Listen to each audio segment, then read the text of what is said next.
संत ने एक फल दिया कि जाकर अपनी पत्नी को खिला दे। अब यहाँ पर पत्नी विचार करे कि पता नहीं फल कहाँ से लाए हैं, क्या हो जाए। उसने खाया नहीं, गौ माता की टोकरी में डाल दिया। उसने अपनी बहन को ये बात बताया। बहन कहे मैं 1 महीने के गर्भ से हूँ, पति से कहना कि तुमने फल खा लिया, गर्भवती हो गई, पर बच्चा तुम अपनी बहन के घर पैदा करोगे, मेरा बच्चा मैं तुम्हें दे दूंगी। और मेरे घर वो बहुत गरीब थी बहन, मेरे यहाँ धन की बहुत कमी है और तुम्हारे यहाँ धन की कोई कमी, मुझे धन दे दे। उसने कहा ठीक है। तो यहाँ गौ माता ने वो फल खा लिया, वो गर्भवती हो गई, दोनों को बालक हुए। पत्नी का नाम था धुंधली। धुंधली से जो बालक हुआ उसका नाम रखा धुंधकारी, और गैया से जो बालक हुआ उसका नाम रखा गौकर्ण, क्योंकि उसके कान गाय की तरह थे।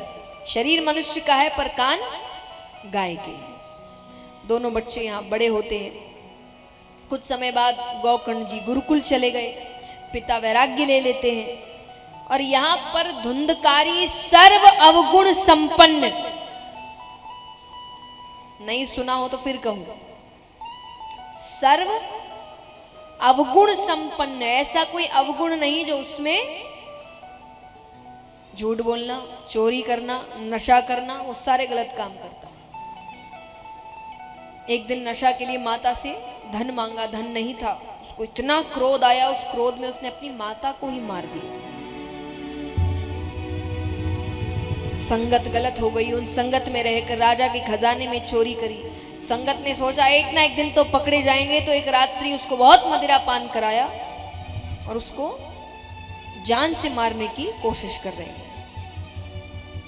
अंत में जब कोई भी प्रयास सफल नहीं हो रहा, तो गरम गरम दहकते हुए कोयले उसके मुख में डाल दिए। बहुत दर्दनाक मृत्यु आई। उसके बाद भी मुक्ति नहीं मिली, उसे प्रेत योनि प्राप्त हुई। यहाँ गौकर्ण जी को पता चलता है तो वो आते हैं।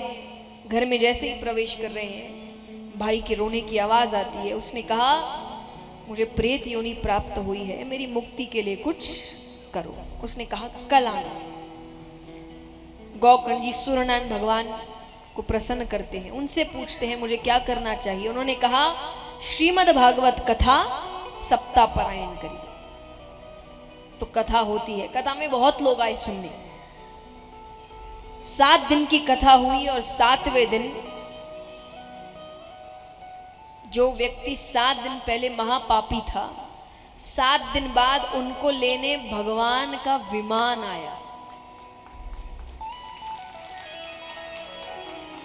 अब विमान आया तो गौकर्ण जी ने कहा कथा सबने सुनी है, विमान इसके लिए क्यों? तब उन्होंने बड़ी सुंदर बात बताई जो आप सबके लिए भी जरूरी है। उन्होंने कहा केवल सुनने से कल्याण नहीं होता। 3 शब्द बताए, ये 3 शब्द आपका जीवन बदल सकते हैं। और देखिए ये हर क्षेत्र में है। यहां पर तो भक्ति के लिए कहा गया है, पर ये 3 शब्द को अगर आप हर क्षेत्र में लागू करिए तो आपको सफलता मिलती है। शब्द है पहला श्रवण। श्रवण यानी सुनना, जो हमने बंद कर दिया है।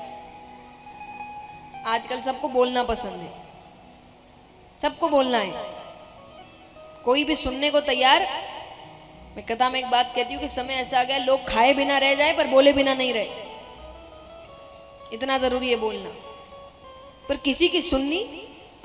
और सबसे बड़ी बात है देखिए, बोलोगे तो वही जो पता है, पर सुनोगे तो शायद वो पता चल जाए जो नहीं पता है। तो ज्यादा फायदा किस चीज में है? सुनने में। तो सुनिए, लोगों को सबको सुनिए। कई बार लोग कहते हैं कि हम आदमी देखकर सुनते हैं। नहीं नहीं, सबको सुनो। ज्ञानी को भी सुनो, मूर्ख को भी सुनो, क्योंकि ज्ञानी को सुनने से पता चलेगा क्या करना चाहिए और मूर्ख को सुनने से पता चलेगा क्या नहीं करना चाहिए। ये भी तो जरूरी है। अब वो मूर्ख को नहीं सुना तो कल हम ही मूर्खों वाली हरकतें कर रहे हो। तो सुनना तो दोनों को जरूरी है। तो कथा में भी सुनना जरूरी है। आप सुनेंगे तभी भगवान के बारे में पता चलेगा। आप सुन लिया, उसके बाद कपड़े झाड़े, घर गए, भूल गए।